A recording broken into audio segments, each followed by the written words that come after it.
रंग तो चढ़ता है राधा, लेकिन सांब पर तो और अच्छे से चढ़ा है। ये क्या सांब, तुम तो भी मना कर रहे थे और स्वयं ही जल में कूद गए। क्या बात है राधा, अब द्वारका में भी बरसाना और वृंदावन जैसी होली होगी।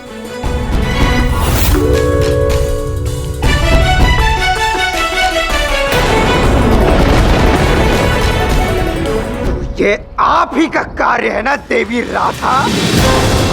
आप ही ने मुझे रंग लगाकर मेरे साथ ये व्यंग किया है ना, तो इसलिए आप ये रंग नहीं उड़ेगा।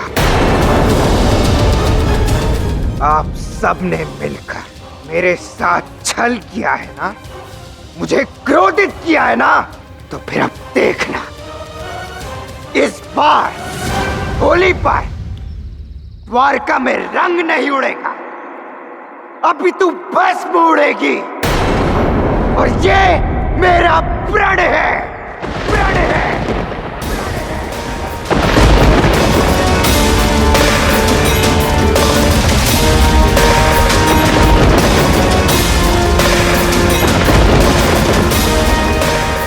अरे ये क्या कह रहा है सांब? रंगों के स्थान पर भस्म? ये तो अवश्य किसी अनर्थ का संकेत है।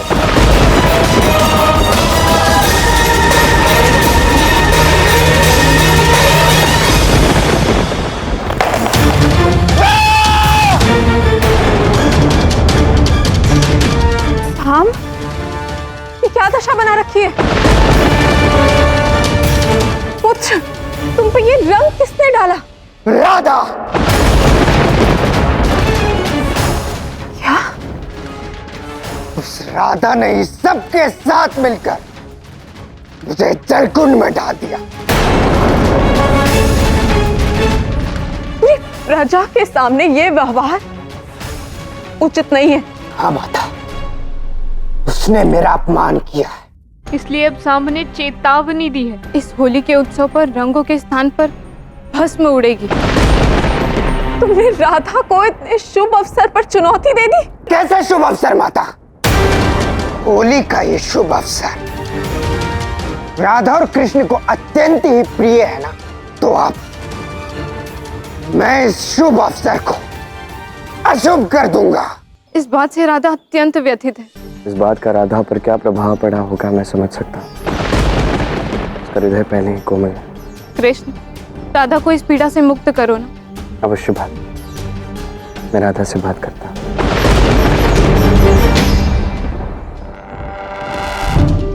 इस बार होली पर द्वारका में रंग नहीं उड़ेगा, अभी तू भस्म उड़ेगी।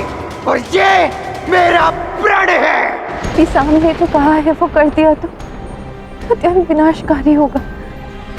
नहीं नहीं, ये होली नहीं खेलूंगी।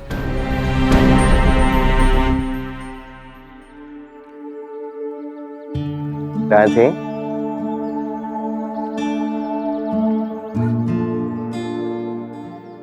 क्या बात है, तुम तो बड़ी बड़ी बातें कर रही थी। मैं अपने हाथों से रंग बनाऊंगी, मैं सबको रंगूंगी, होली की तैयारियां तुम कर रही थी, और अब यहाँ ऐसे शांत होके नेत्रों में अश्रु लेके बैठी हो। बात क्या है? मैं जानती हूँ कि तुम्हें सब ज्ञात है, फिर भी पूछ रहे हो। ऐसी क्रीड़ा करने में क्या आनंद आता है तुम्हें? क्या आनंद आता है, क्या बताऊं? पर वैसे भी कृष्ण क्रीड़ा नहीं करेगा तो और कौन करेगा?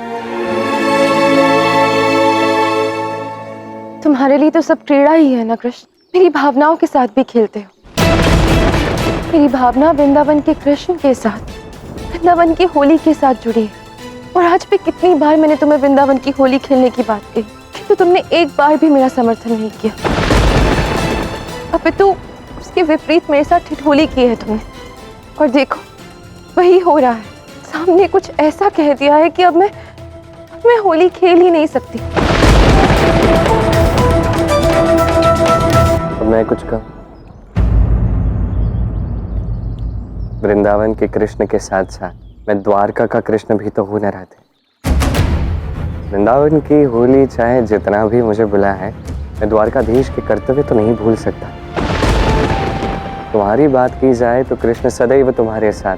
तुम्हें जैसे होली मनानी है तुम वैसे मनाना, और शाम की बातों को इतनी गंभीरता से लेने की आवश्यकता ही नहीं है। तुम जानती हो वो ऐसे व्यर्थ की बातें करते रहता है।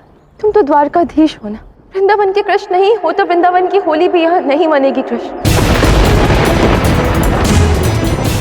तुम राजा और मैं अभी भी वृंदावन की राधा ही हूँ कृष्ण, और मैं वृंदावन के कृष्ण के साथ होली खेलना चाहती थी, कि तुम तो वो कृष्ण हो ही नहीं। इसलिए मैं भी ये घोषणा करती हूँ कि मैं होली नहीं खेलूंगी। तुम द्वारका के अनुसार होली खेलना द्वारकाधीश। ये सब तुम क्या कह रही हो राधा? मेरी बात समझने का प्रयास तो करो। मुझे कुछ नहीं समझना है कृष्ण।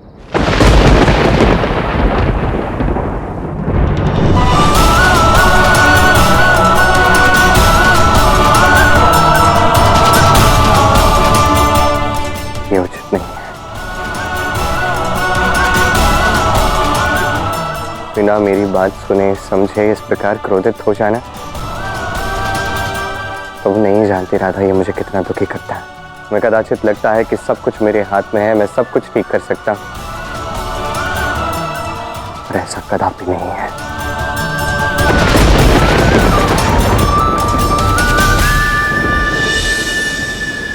हर बात समझाना सदा संभव नहीं राधे, समय समझाएगा।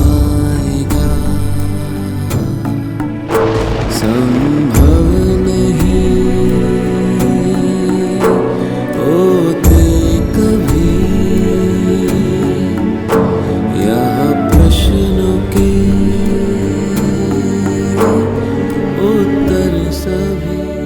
राधा तुम ठीक तो हो? नहीं दाऊ, मुझे बिल्कुल नींद नहीं आ रही है। न जाने मैंने क्रोध में कृष्ण को क्या क्या कह दिया। तो तुम इस बात से व्यथित हो राधा? राधा, भला कान्हा ने कब बुरा माना है अपनी राधा की कही किसी भी बात का? नहीं दाऊ, ऐसा नहीं है। कृष्ण का हृदय भी तो कभी आहत होता ही होगा ना।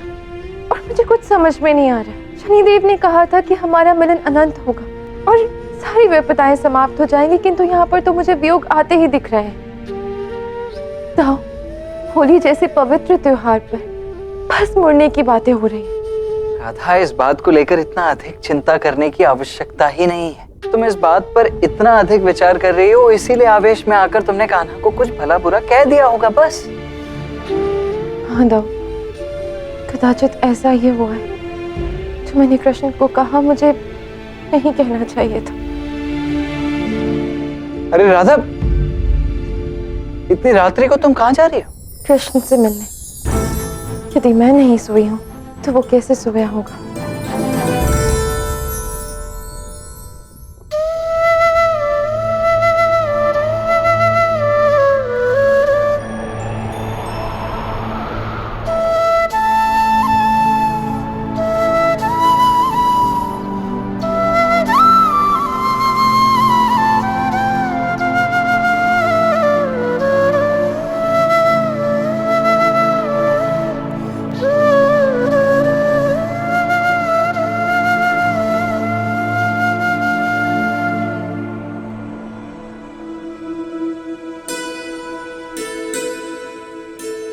मुझे क्षमा कर दो कृष्ण। क्रोध में मुझे ध्यान ही नहीं रहा कि मैं कितने कटु शब्द कह गई तुम्हें। वास्तविकता तो ये है कि शनिदेव के द्वारा सुनी हमारे मिलन की सुंदर कल्पनाओं में मैं खो गई थी। अत्यंत आतुर हो गई थी मैं कि हमारा अनंत मिलन होने वाला है कृष्ण, और उसी कल्पनाओं में तुम्हारे शब्दों ने बाधा डाल दी और मैं ये सह नहीं पाई, और क्रोध में मैंने तुम्हें पता नहीं क्या क्या कह दिया। किंतु अब तुम्हें समझना होगा ना राधा, केवल कामना करने से सब प्राप्त नहीं होगा। यदि ऐसा हुआ तो मनुष्य जीवन की यात्रा का अर्थ ही क्या है? बिना कर्म के केवल कामना करने से यदि सब कुछ सुलभ हो जाए तो मनुष्य जीवन की इस यात्रा का, संघर्ष का, कर्म का कोई अर्थ ही नहीं, कोई महत्व ही नहीं। हमने कामना की कि हमें साहस आ जाए और साहस आ गया। हमने कामना की कि हम प्रसन्न हो जाए और हम प्रसन्न हो गए। ऐसा नहीं होता राधा। बहुत अच्छा लगेगा यदि ऐसा हो जाए, किंतु ये नहीं होगा, ये सत्य नहीं है। ऐसे हुआ तो फिर जीवन में कुछ अर्जित करने का कोई अर्थ ही नहीं है। जो भी हम कामना करें उस कामना को पूर्ण करने के लिए हमें संघर्ष करना होगा, हमें कर्म करने होंगे। ये जीवन का सत्य है, यही हमारी कामना का भी सत्य है।